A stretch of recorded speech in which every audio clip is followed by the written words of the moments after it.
You've probably tried it before, being kind, understanding, patient. You thought that if you showed compassion, they'd finally see your heart and meet you halfway. But instead, your kindness got twisted, ignored, or used against you. It's frustrating, right? Because when you're dealing with someone who constantly manipulates, plays the victim, or makes everything your fault, being nice doesn't work. Not because kindness is wrong, but because it's being weaponized by the wrong person. Today, let's talk about why being nice won't change a narcissist and what actually will. You ever notice how no matter how kind you are, no matter how calm you try to stay, it never seems to make a difference with certain people? You could approach them with empathy, speak with patience, even go out of your way to make them feel understood, and somehow it still ends up being your fault. That's because to a narcissist, kindness isn't kindness. It's opportunity. They interpret it as permission to push, to test, to control. When you're nice, they're not thinking, wow, this person really cares. They're thinking, I'm perfect. I can use that. The truth is, narcissists don't view relationships the way you do. You see a connection, they see a transaction. Every word, every gesture, every moment of grace becomes a tool they can use to maintain dominance. When you forgive them too easily, they call it weakness. When you try to understand their side, they twist it into justification for their behavior. And when you stay quiet to keep the peace, they read it as acceptance. It's not that your kindness is wrong. It's that they're not capable of receiving it the way it's meant.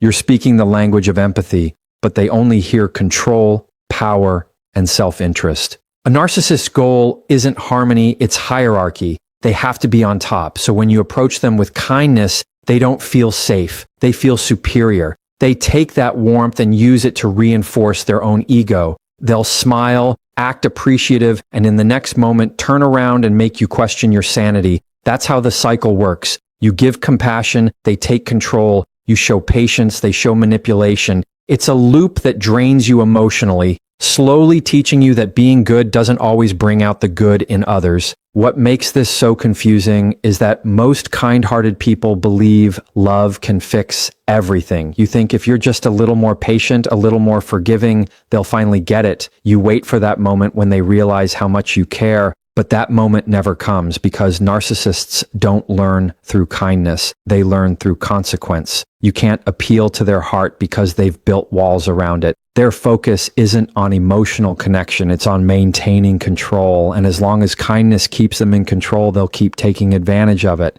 That's why being nice doesn't change them. It feeds them. It gives them the supply they need to keep the cycle going. They rely on your empathy to reset the stage after every fight. They know you'll come back, apologize, try to make things right. And the more you do, the more they tighten their grip. The dynamic only shifts when you stop giving what they're using against you. When you stop being nice and start being neutral. Neutral isn't cold, it's controlled. It's you saying, I see what you're doing, but I'm not playing that game anymore. Once you stop reacting with kindness they didn't earn, you take away their favorite weapon, your willingness to understand. Narcissists crave emotional responses. They want your attention, whether it's positive or negative. But when you respond with calm indifference instead of care, they lose their power.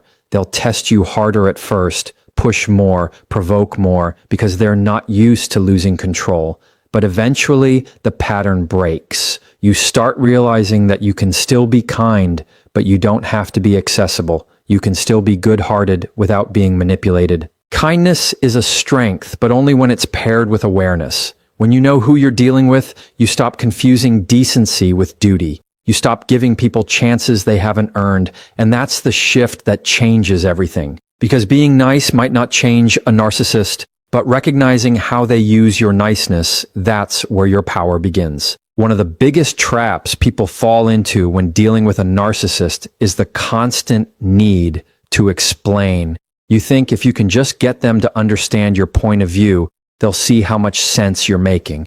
You replay conversations in your head, trying to figure out how to phrase things differently next time, hoping they'll finally listen. But here's the truth. Narcissists don't want understanding. They want control. Every explanation you give them is fuel. It's more material for them to twist, more words to use against you, more proof in their mind that they've got you exactly where they want you, emotionally invested and desperate to be heard.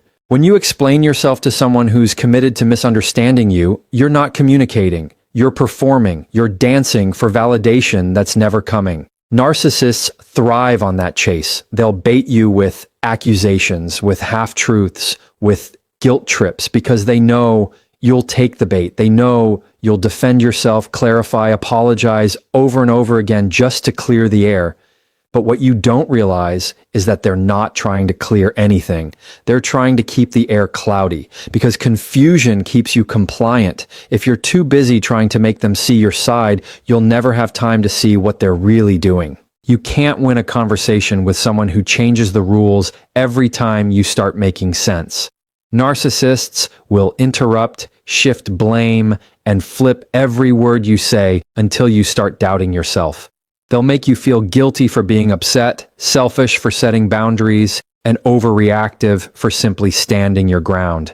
The moment you start defending yourself, you've already lost control of the conversation. They don't need to prove you wrong, they just need to keep you talking because every minute you're explaining yourself is another minute they're running the show. The real change begins when you stop explaining, when you stop needing them to understand, when you stop defending what you know to be true. Silence isn't weakness, it's strategy. Calmness isn't avoidance, it's power. You can't control how they twist your words, but you can control whether or not you give them the chance to. Instead of explaining, you state. You don't say, I didn't mean it like that. You say, that's not what happened. You don't say, I'm sorry you feel that way. You say, that's your interpretation. You don't try to convince them. You simply stop engaging in the game. This shift throws narcissists off balance because they depend on your emotional engagement. When you don't give it, the power dynamic changes. They'll push harder at first, accuse you of being cold, distant, or dismissive, anything to provoke a reaction. But your strength lies in consistency.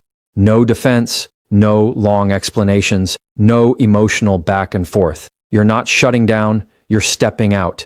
You're refusing to play the role they've scripted for you, the one where you constantly chase their approval and understanding. And once you stop explaining, they lose their favorite form of control, confusion. Every time you explain yourself to a narcissist, you're handing them information. You're showing them what triggers you, what matters to you, what you'll fight to protect. They store that information like ammunition. So when you stop explaining, you become unpredictable.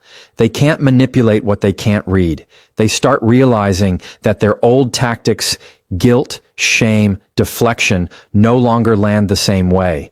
That silence you're giving them, it speaks louder than any justification ever could, because silence says, you no longer have access to my energy. It's calm, it's controlled, and it's powerful in a way that words can't match. When you finally stop explaining, you start reclaiming your peace. You stop rehearsing arguments in your mind and start living in reality instead of reaction. The goal was never to make them understand you. It was to make yourself free. You realize that your worth isn't determined by whether someone gets you, and your truth doesn't need to be defended to someone who's made a habit of denying it. That's where real change begins. Not in trying to convince them, but in choosing not to be convinced by them. There comes a moment when you realize that being endlessly kind isn't creating peace. It's creating permission. You've apologized when you weren't wrong, stayed quiet when you should have spoken, and given chance after chance to someone who only takes advantage of your patience. You tell yourself you're being the bigger person, but deep down, you feel smaller every time. That's because kindness without boundaries doesn't earn you respect. It drains it. Narcissists don't learn from your generosity. They learn from what you allow. And as long as your kindness outweighs your limits, they'll keep crossing lines just to see how far you'll bend before you break. Boundaries are uncomfortable because they force you to confront your fear of being disliked. You worry that saying no will make you seem cold or heartless, but the truth is, boundaries are not walls, they're doors with locks. You decide who comes in, how long they stay, and under what conditions. You don't set boundaries to punish anyone, you set them to protect your peace, and the people who truly care about you will respect them. The ones who don't were never there for the right reasons. Narcissists hate boundaries because they can't manipulate what they can't access. The moment you draw a line, they lose control, and that loss feels like rejection to them, which is why they'll fight so hard against it. When you start enforcing boundaries, don't expect applause, expect pushback. Narcissists will call you selfish, dramatic, or ungrateful. They'll make you feel guilty for simply protecting your energy. They'll twist your boundary into an attack and say you've changed, and you have. You've stopped giving them the version of you they could control. That's what boundaries do. They strip away the illusion that kindness means endless tolerance. They remind people that your compassion has limits, and those limits are not up for negotiation. It's not about being mean. It's about being clear. You can still care about someone and not allow them to mistreat you. You can still be kind without being controlled. The hardest part about setting boundaries with a narcissist is staying consistent. They'll test every line you draw, looking for weak spots. They'll apologize one day, guilt trip you the next, and act like nothing happened the day after that. It's a cycle designed to make you question your own limits. But your job isn't to convince them to respect your boundary, it's to enforce it, even when they don't.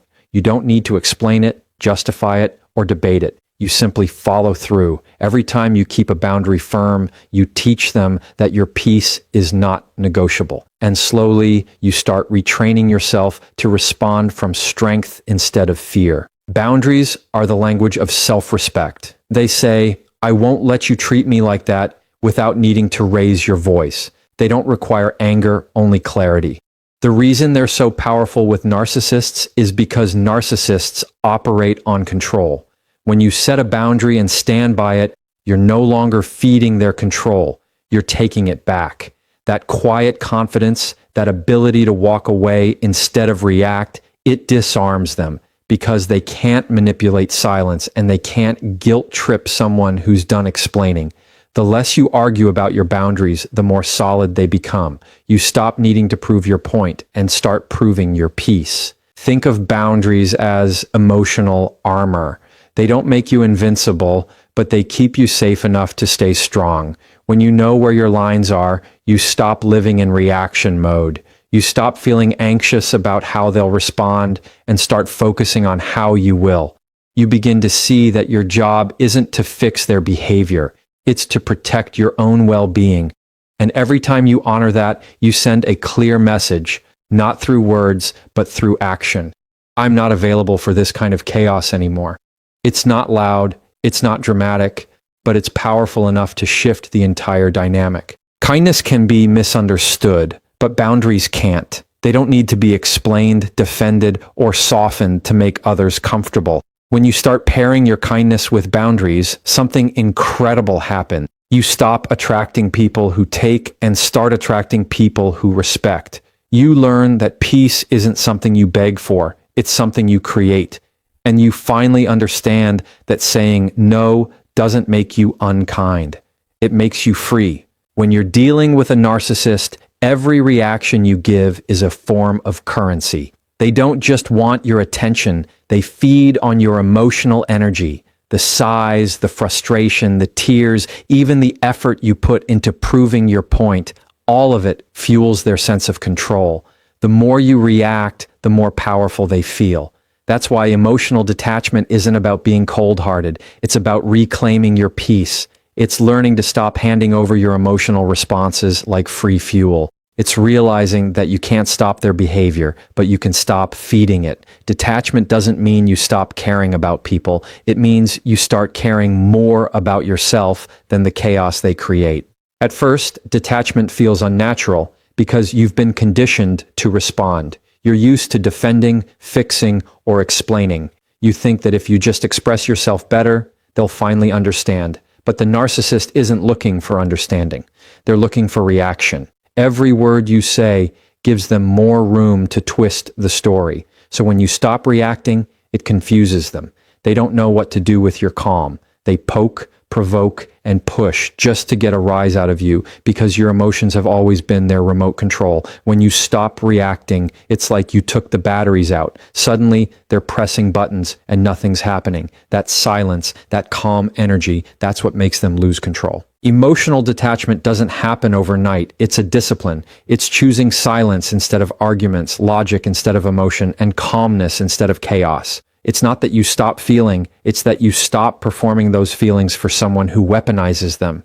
You still feel angry, disappointed, or hurt, but you no longer show it where it can be used against you. You learn to pause before you respond, to breathe before you speak, and to walk away before you get dragged into another cycle. The goal isn't to win the fight, it's to refuse to participate in it, because narcissists can't win if you're not playing. There's a quiet power in not reacting. It's the kind of strength that doesn't shout, it just holds its ground.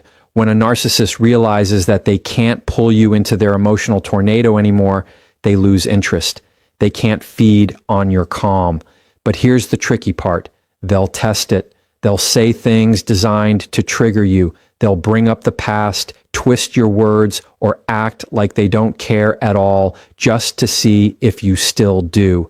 That's when you hold the line. You remind yourself that detachment isn't about pretending you don't care. It's about choosing what deserves your energy. Not every comment deserves a reply. Not every accusation deserves a defense. Sometimes the most powerful thing you can say is nothing. When you stay emotionally detached, you stop living reactively. You stop letting their moods dictate your peace. You begin to see their patterns clearly, almost like you're watching a movie instead of living in it. You notice the manipulation without falling into it. You recognize the guilt trips, the blame shifts, the silent treatments, and instead of reacting, you just observe. That's when you realize how much control you actually have. You're no longer tangled in their drama. You're simply aware of it. And that awareness gives you a calm confidence that no argument can shake. Detachment doesn't mean disconnecting from reality. It means grounding yourself in it. It means recognizing that their behavior isn't about you. It's about their own emptiness, their own need for validation. You stop taking things personally. You stop trying to fix what's broken in them. You start focusing on what's healthy for you. It's a shift from emotional dependence to emotional independence. And the beautiful part is, once you master that calm, they can't take it from you because it's not built on their approval or reaction. It's built on your own inner strength. The more detached you become, the more peaceful your world feels. Things that once sent you spiraling don't even register the same way anymore. You stop explaining, stop defending, and stop trying to prove your worth to someone who never intended to see it.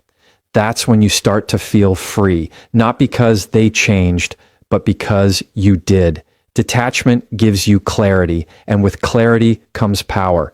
You finally realize that you don't need to win with words or emotions. You win by refusing to play their game at all. The hardest truth to accept when dealing with a narcissist is that nothing you say, do, or feel will ever make them see things differently. You could bend over backward, show endless patience, or sacrifice your peace trying to help them understand, and it still wouldn't make a difference. That's because narcissists don't change from external influence. They change only when something threatens their control, and even then, it's rarely genuine. You can't teach empathy to someone who doesn't want to feel it. So the real change begins not with them, but with you. It starts the moment you stop trying to fix the unfixable and redirect that effort toward your own healing. Because the only power you truly have is over your own responses. When you stop trying to change them, you take your power back. It's like stepping out of a storm you've been standing in for too long.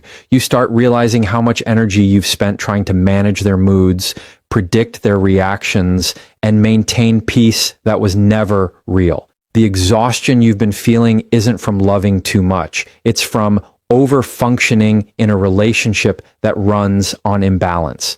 Once you focus on changing yourself, your mindset shifts from survival to clarity. You begin asking different questions, not why are they doing this, but why am I still tolerating it? That's when growth begins, not from changing them, but from understanding yourself better. You learn that detachment isn't abandonment, it's alignment.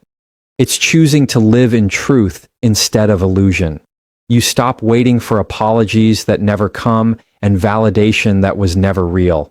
You stop chasing closure from someone who benefits from keeping you confused.